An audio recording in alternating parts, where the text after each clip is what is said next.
నమస్కారం సార్. శ్రీమాత్రే నమః. శ్రీమాత్రే నమః. చాలా కాలం తర్వాత కలుస్తున్నాం మనం. అవునవును సార్, అవును.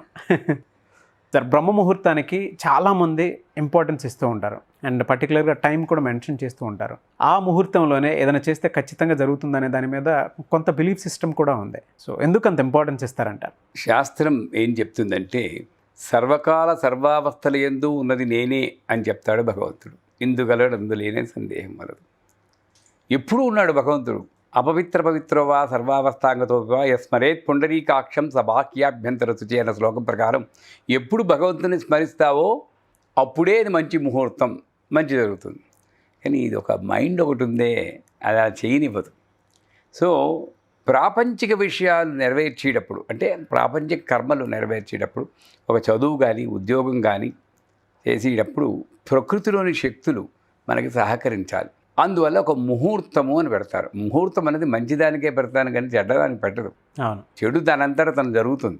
మంచి శుభకార్యాలకి ముహూర్తం ఉండాలి. నక్షత్ర బలం, అదే తారాబలం, లగ్న బలం, ఇలాగా తిథి కరణ యోగ అలాగే పంచాంగాలు చూసి పెడతారు. ఇక్కడ బ్రహ్మ ముహూర్తం అంటే బ్రహ్మగారే ముహూర్తం పెట్టుకున్నారట. అంటే సాక్షాత్తు బ్రహ్మే పెట్టినటువంటి ముహూర్తం ఇంకా అంతకన్నా మంచి ముహూర్తం ఎక్కడ ఉంటుంది?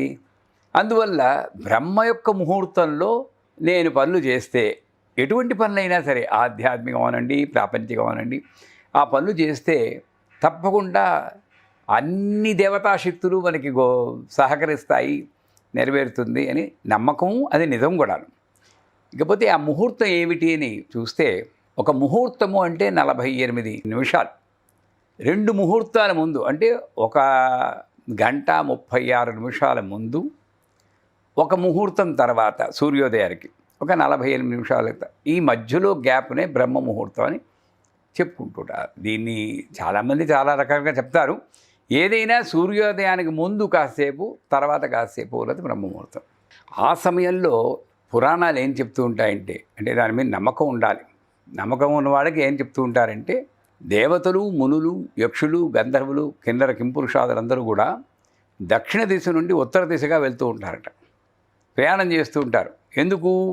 ఉత్తరంలో వాళ్ళకి బృహస్పతి కావాలి, దేవతల గురువు కావాలి, జ్ఞానం కావాలి, మనకు కుబేరుడు కావాలి, అది వేరే విషయం అనుకోండి. ఆయన అక్కడే ఉన్నారు.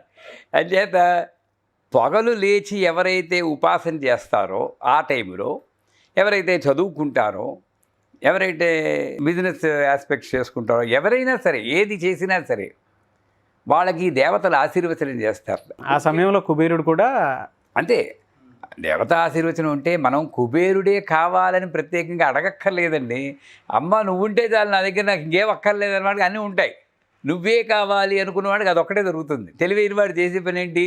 అమ్మ నువ్వుంటే చాలు, నాకు అన్నీ దొరుకుతాయని నమ్మకంతో ఎవరైతే చేస్తే, ఆ సమయంలో బ్రహ్మముహూర్తంలో సైంటిఫిక్గా చూసినా కూడా మైండ్ అప్పుడే నిద్ర లేస్తాం కదండి, ఇంకా యాక్టివిటీస్లో పడదు, చాలా స్టేబుల్గా ఉంటుందన్నమాట. ఎక్కువ ఆలోచనలు ఉండవు. అంచేత స్థిరమైనటువంటి బుద్ధి అనేది బ్రహ్మముహూర్తంలో ఉంటుంది, ఏకాగ్రత. అందువల్ల చదువుకునే విద్యార్థులు బ్రహ్మముహూర్తంలో లేచి కాస్త పుస్తకాలు తిరిగేస్తే ఏం చదివినా అది వంట పెట్టేస్తుంది. ఒక్క నిమిషం ఒక్కసారి చదివితే చాలు కంఠతా వచ్చేస్తుంది, అది సత్యం. అలాగే ఒక ఇంటర్వ్యూకి వెళ్ళాలి, ఉద్యోగానికి వెళ్ళాలి, ఆ టైంలో ప్రిపేర్. లేదు మాలాంటి వారు ఈ వయసులో నాకు ఉద్యోగం అక్కర్లేదు, విద్య అక్కర్లేదు, ఆధ్యాత్మికంగా ఓ జపం చేయాలి, ఆ టైంలో చేయాలి. సో అంచేత ఆ సమయంలో చేయాల్సినవి ఒక 5 పనులు ఉన్నాయి, చెప్తాను. మెడిటేషన్, ధ్యానం, నిశ్శబ్ద ధ్యానం. మంత్రం కూడా అక్కర్లేదని బ్రహ్మముహూర్తంలో, ఎందుకంటే సాక్షాత్తు బ్రహ్మగారు అక్కడ ఉన్నారు, ఇంకా అన్నీ కలిసిపోయింది బ్రహ్మం కదా, మంత్రం కూడా అక్కర్లేదు. అలా కూర్చుని శబ్దము వెనకాతల దాగిన నిశ్శబ్దాన్ని వినాలంటాడు. అంతేగాని ఒరే బాబిగా అలా చేయకు, నేను నిశ్శబ్దంగా ఉండాలి అన్నావంటే అది నిశ్శబ్దం ధ్యానం కాదు. వాడు ఎంత అరుస్తున్నా ఆ అరుపు వెనకాతల ఒక నిశ్శబ్దాన్ని వినాలట, చాలా కష్టం. అటువంటి ధ్యానాన్ని చేయాలి. నెంబర్ 1. 2, ఆధ్యాత్మికంలో ఉన్నవాళ్ళు గ్రంథ పఠనాన్ని చేయాలి.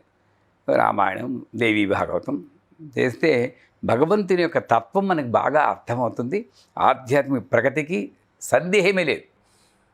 3, ఎఫర్మేషన్స్ అంటారు. ఈ ప్రాపంచికలో పడతాం. ఈ రోజంతా నేను చాలా ఆనందంగా ఉంటాను అనుకోవాలి. రేపు ఏడవచ్చు, అది వేరే విషయం. ప్రతిరోజు అనుకోవాలి. ఈ రోజంతా నేను ఎవరి మీద కోపగించుకోను, ఏ కారణం చేత అయినా సరే. ఈ రోజంతా నేను చాలా తృప్తిగా ఉంటాను. ఈరోజు కనీసం ఒక్కరికైనా సాయం చేస్తాను. ఈ 4 బ్రహ్మముహూర్తంతో అనుకుంటే బ్రహ్మ సంకల్పం తోడవుతుంట. దానికి తప్పనిసరిగా ఎంతో కొంత దాన్ని నెరవేర్చుకోగల శక్తి మనకి లభిస్తుంది. ఆ రోజులో లభిస్తే ఏముంది, చక్కటి ఉపాసకులు అవుతాం. అదొకటి. ఇకపోతే బ్రహ్మముహూర్తంలో చేయాల్సిన ఇది ఎఫర్మేషన్స్ అయిపోయాక ఏదో ఒక మంచి నిర్ణయాలు తీసుకోవడానికి అదే సందిగ్ధావస్థలో ఉన్నారు. ఆ సమయంలో భగవంతుని తెలుసుకుని నాయన ఎటెళ్ళాలి అని అన్నామంటే టక్కుమని ఏదో ఒక ఆలోచన వస్తుంది. ఆ ఆలోచన నెరవేర్చారా తప్పనిసరిగా జయమే మనకి. ఓకే. సో నిర్ణయాలు తీసుకునేది కూడా అదే సమయంలో.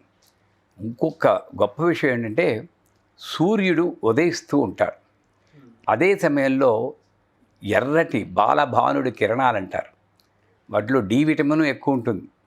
మన సైంటిఫిక్గా చూస్తే చర్మ రోగాలు పోతాయి, తర్వాత కళ్ళకి మంచిది. ఆధ్యాత్మికంగా చూస్తే చక్షుష్మతి మంత్రం అని ఒకటి ఉంది. ఓకే.